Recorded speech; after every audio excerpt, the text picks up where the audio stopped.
child before. But this isn't just any child. This is her little boy.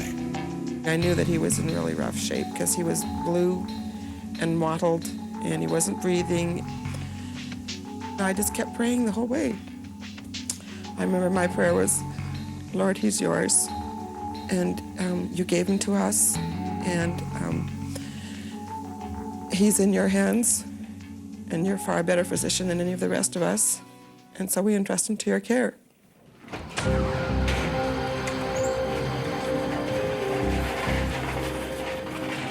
No heartbeat, no pulse, and blue from the cold, Dustin's lifeless body is brought into emergency.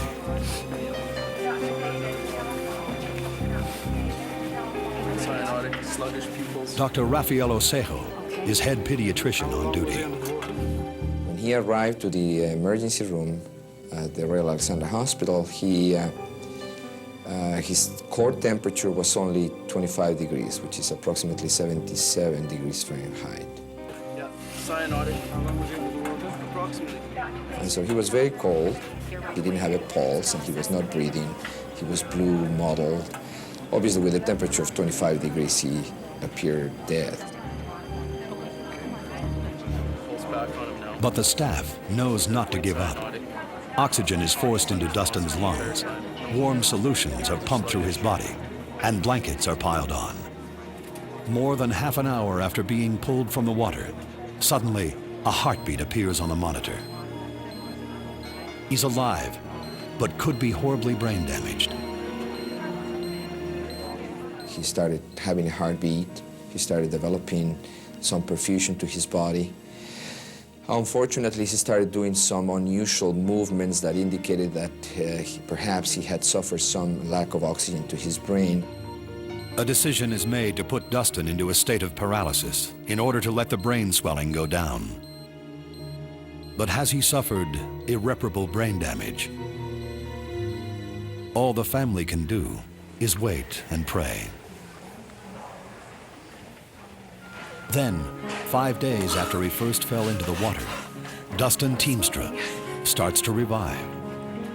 I said to Dusty, I said, Dusty, if you open your eyes, you can see your dad. And he yarded on them little eyelids like, it was like there's 50-pound weights hanging on him. Just, you know, just you could see him just tugging on them, and all of a sudden they flipped open. So, of course, I had to ask him, Dustin, did you see your dad? And yeah, he had seen his dad. So then we turned his head real gently, and we said, Dusty, if you open your eyes again, you'll see Mom. And the same thing again, he yarded on those little eyes. That was unreal. Then I knew he was going to be good.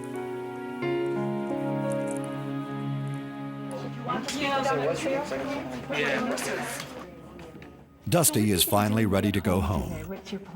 Staff and friends rejoice with the Teamsters when he's released from the... He plays AAA hockey, and he's been scouted by the National Hockey League. Still, when it comes to that fateful day 10 years ago, Dustin is hard-pressed to describe his second chance at life.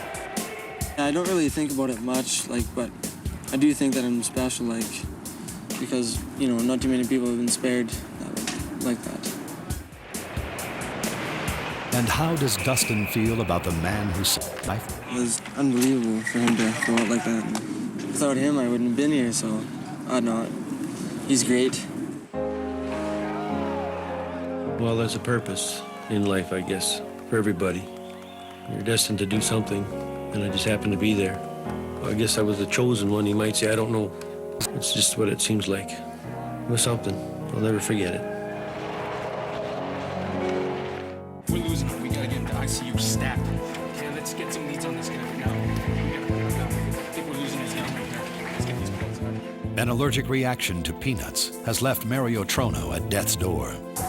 Breathing is now almost impossible, and the staff in intensive care fear the worst. Will Mario be counted like the over 100 North Americans who die each year from reactions to peanut allergies? Mrs. Trono? I was in the waiting room, and a nurse came in and she asked for Mrs. Trono. And she brought me to a doctor, and he said, we've just moved your... The worst. So if you have anything that you need to say to him, you better say it now.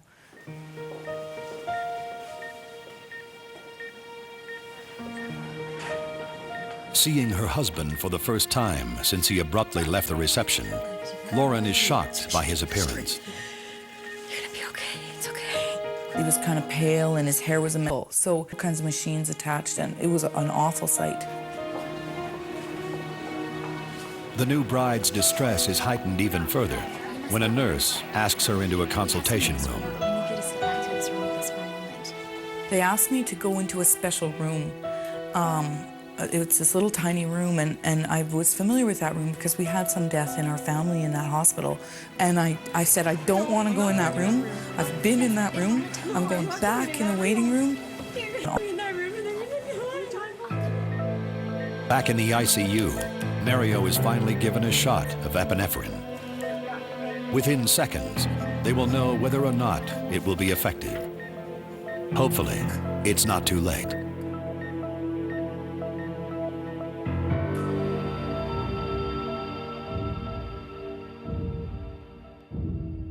The relief is quick, within seconds to minutes. Been in that room.